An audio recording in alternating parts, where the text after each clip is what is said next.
The municipality of Argyll.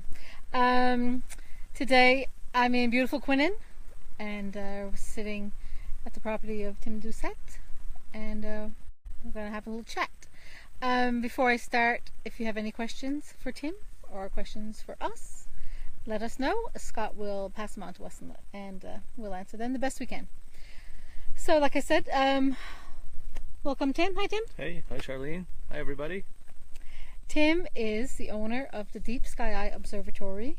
You must know, everybody must know, that there's an observatory in Quinnen, and this is our blind astronomer.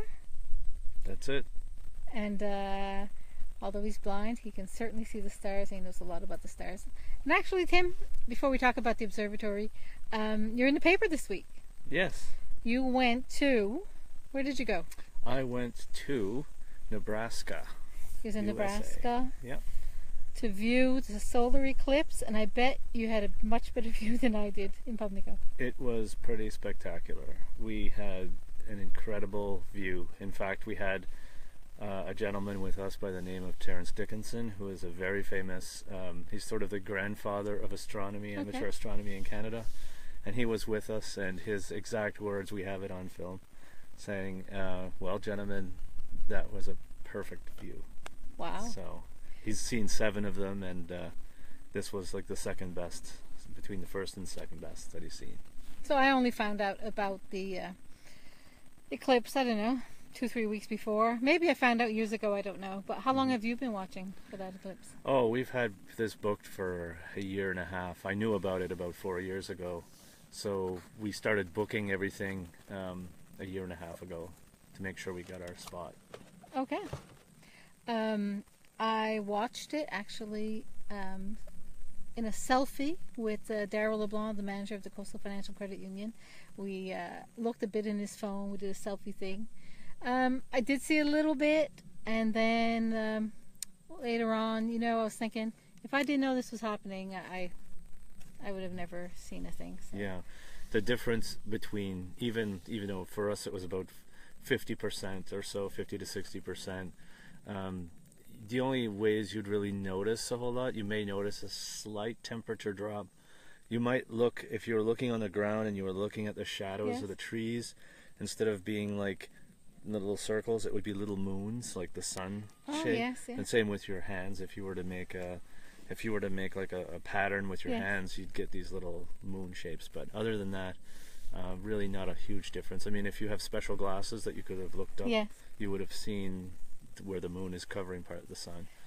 But the difference between an eclipse, a total eclipse, you know, even at 99% and 100% is literally day and night. Really? It's really, and we felt actually kind of bad for the folks that were close to the eclipse but never really went to the 100%, even though they only had to go a few miles in one direction, because it totally is a different experience. So I read that you guys moved like the last at the last minutes. Yeah, we started the eclipse, and there was a band of cloud that was slowly creeping in as the day, you know, progressed. So we basically jumped, you know, at the last minute and said, you know, we can head northeast because it's all clear, just literally above our heads and all the way down. So we basically jumped in the vehicles and took off and drove, you know, 25 miles in 40 minutes or some crazy thing like that. Okay. And finally found like in the middle of a, you know, the side of a cornfield. Yeah. So that's where we basically. So who were you hanging out with over there? So many people? Yeah, we had there was about 80 people, so 40 families from the Royal Astronomical Society of Canada in around the country, and people that I knew. Yes. I hung around with Dave Chapman, who was I was traveling with, and you know, we actually met a lot of people that you know, were there for the eclipse, and you know, we made some new friends from around the world, so it's kind of awesome. That is awesome. So the next eclipse is in 7 years, I think?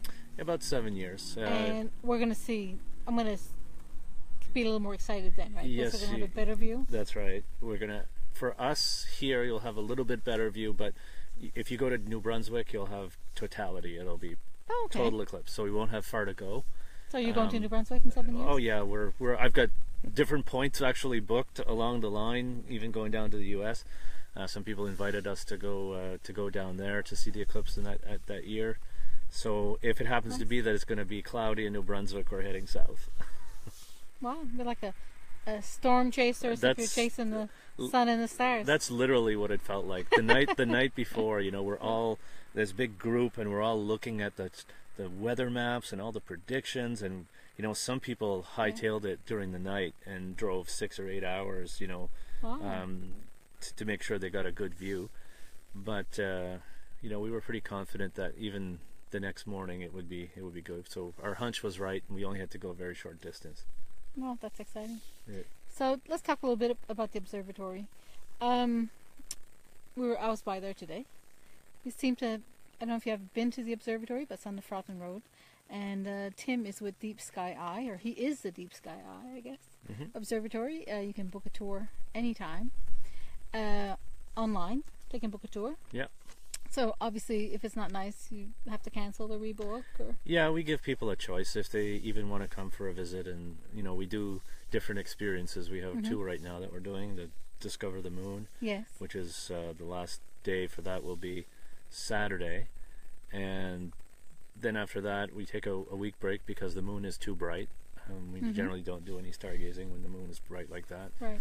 And then we have another thing that we start is called Discover Space, or Exploring Space. Yes. And we're there for the next, after the moon is gone, we're there for another couple of weeks to do that experience. It's a lot of fun.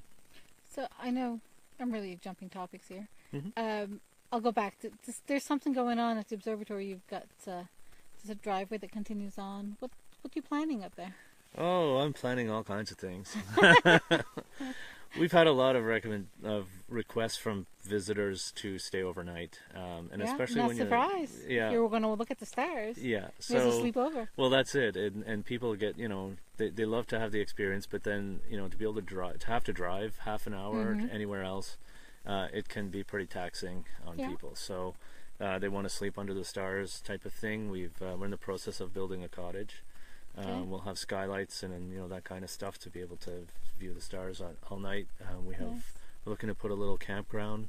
Those that want to pitch tents, bring trailers, like little trailers or whatever, and stick around there. So a few little things going on. So you also look at the sun, don't you? Yeah.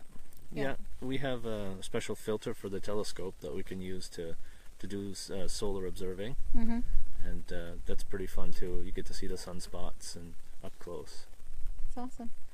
I'm going to talk a little bit about Quinnan and the Quinnan Day picnic while I'm here, because the Quinnan Day Labor Day picnic is on Sunday. Coming right up. It's the 134th annual picnic. Like, that is amazing. Yeah, it is actually quite amazing. The first picnic, I did the math in my head, but I think it's right. It was like in 1883 was the first Quinnan picnic, and they only named Quinnan 2 years later. Yeah, they named Quinnan after Father John Quinnan, I think. Per Quinnan, yeah. And he was an Irishman, but I read somewhere else that he was really good looking, and he was like 26 when he was here. And although he wasn't here for that long, he really impacted the people, especially the women, because they enjoyed watching him mow his own grass, and they found him full of energy, and he was, really eye candy for the people in Quinnan. Awesome. And they think that's why because he was so energetic. Yeah. And that they named Quinnan after him. Oh, that's pretty awesome. Good. That's cool. I did not know that, and I'm from here, so I knew it was after Per Quinnan, but I never knew why. Quinnan, that's why. Because he was young, handsome, and energetic, and I think there's no better reason. So actually, he died when he was 36. Oh, really? Yeah. I did not know that either. So they named Quinnan after him, and he had been dead for about 10 years at the time. Yeah. But he must have made a lasting impression. He must have. Well, Quinnan must have been a lot of women on that board. There must have been a lot of women on the board. Oh no! Well, we crashed. Technical difficulties. There we go. So Tim is putting Quinnan on the map, just like Father Quinnan just did today. The party has the picnic has a turkey supper, games for the kids, Yeah. Sucker pool, bingo. I've been to the bingo plenty times. Yeah. Do you go to the Quinnen picnic? Yeah, I do. Yeah. Yeah. I usually help out on Saturday nights peeling potatoes and getting all that sort of stuff ready. And my wife too, she helps out with the serving the meals and stuff. Nice.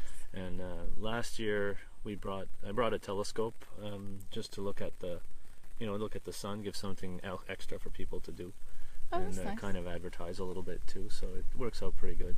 Yeah, the ground's open at 1 p.m. if your rebate available. There's also a dance that goes on, and I've been to a couple Quinnen dances before in my time. It's a lot of fun. Getting back to the sun and the moon, what's your favorite planet, Tim? Well, Or do you have one? I don't really have one, but I tried thinking about it, and the one that kind of left the lasting impression on me the most would be Saturn. Yeah. Because that was like the first one I really looked at through my big telescope medium-sized telescope that I got back in like 2003, 2004. So is it true that Saturn has, 5 icy rings? Is there more than 5? There's about 5 that we can only really see. Okay. Like 2 of them, 3, depending on how clear the night is. But it's very visible. Like you can see, some people kind of will look and they'll say, oh, it kind of looks like an eyeball because we're looking at the rings at an angle. Yes. So you see the 2 kind of holes on each side of the planet. And it's pretty That's neat. interesting.